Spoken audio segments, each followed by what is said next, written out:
We are well and truly on the road to WrestleMania, and to celebrate that here in 2025, it's a blast in the past. We have randomly picked pay-per-view Elimination Chamber 2010, 15 years ago, almost to the day when this video goes out, and this show featured two chamber matches, a United States Championship match, and a lot more. So I'm looking forward to getting into it. But of course, ECW previously, they discontinued it, man, the week prior. Also, Elimination Chamber, I believe it's the first pay-per-view of its kind, first name of the pay-per-view called Elimination Chamber. It was known as No Way Out in Germany. No prizes for guessing why they couldn't call it Elimination Chamber in Germany. But we were from St. Louis, Missouri. St. Louis, Missouri. In the Scott Trade Centre, 17,000 people piled their way in, and 285,000 people bought it on pay-per-view. So, there's an actual increase on the year's 2009 pay-per-view, so that's pretty good. But let's dive into the card then, shall we? We did have a pre-show match, but that wasn't on Netflix. It was Christian defeating Ezekiel Jackson by pinfall. What does that do for you? Well, I'll let you in the wee secret. It does nothing for me. But first match, we have got John Cena taking on Triple H, Sheamus, Kofi Kingston, Ted DiBiase, and Randy Orton. So again, immediately we are thrown into a six-man Elimination Chamber. And when there's two Elimination Chambers on the show, it kind of just needs to go down this route, doesn't it, at the end of the day? Kofi Kingston, come on. SOS, they call me Sheldon. SOS, Kingston, and Sheamus begin this match off.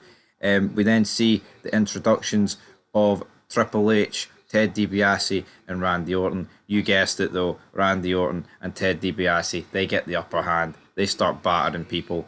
Bang, bang, good night. But what I actually liked about this chamber is it actually, I believe, Michael Cole said on commentary for the first time ever,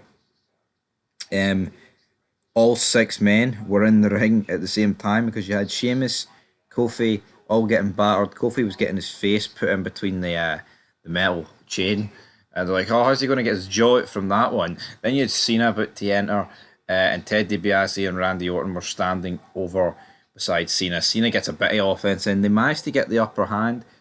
Randy Orton spots at the corner of his eye Cody Rhodes, the American Nightmare. Not at this point, just a jobber. He tries to throw a lead pipe in. Orton says no. Rhodes throws it in anyway. Ted DiBiase picks up. He goes to hit Cena, but Cena turns Orton around in the AA, cracks Randy Orton in the head. Attitude adjustment. Good night.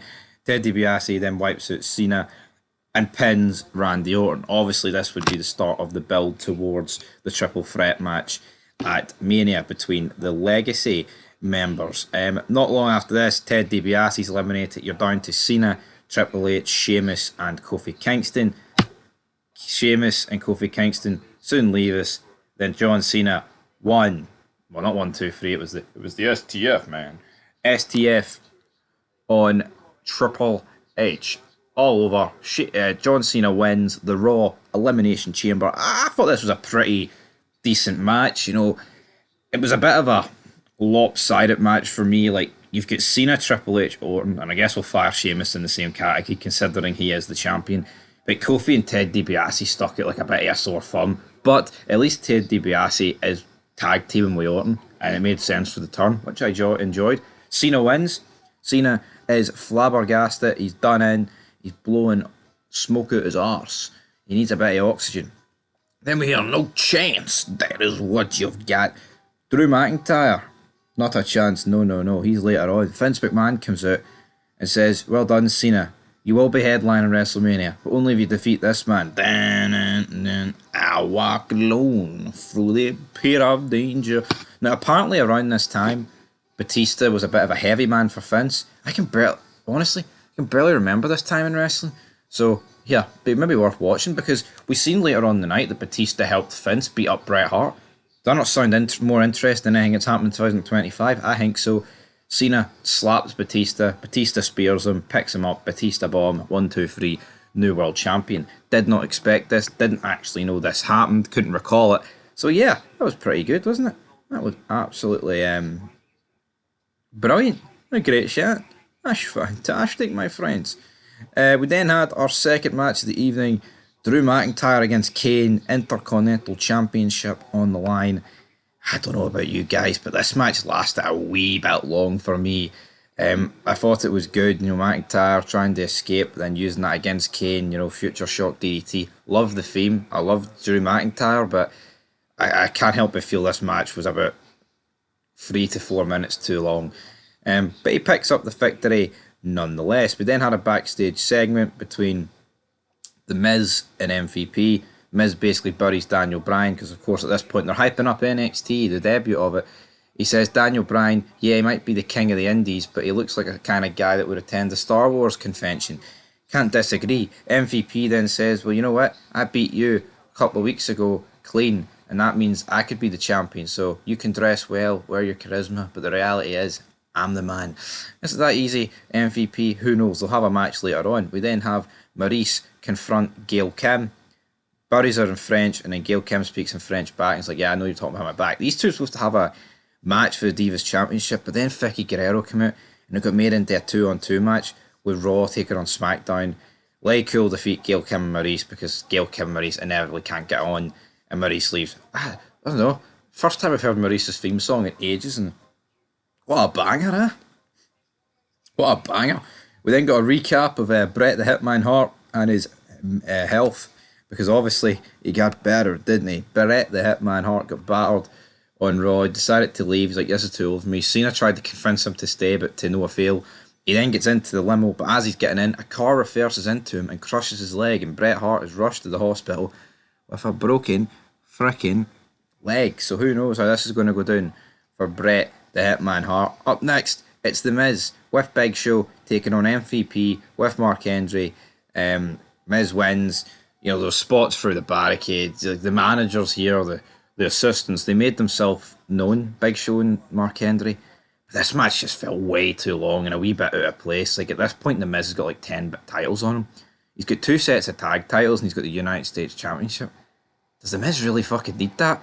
Anyway, moving on to our main event. But before then, can't forget about this.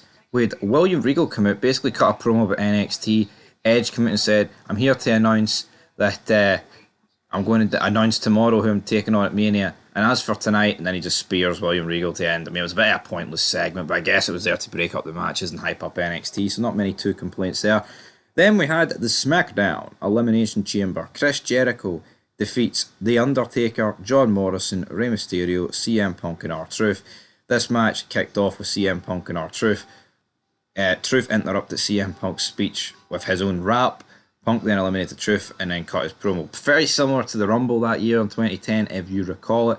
We then saw Rey Mysterio come in, eliminate Punk. So it was surprising. Like, the final 4 in this match was Jericho, Taker, Morrison and Mysterio. With Morrison actually making it to the final 3. They really pushed Morrison in this match, but this match is really remembered for one thing and one thing only.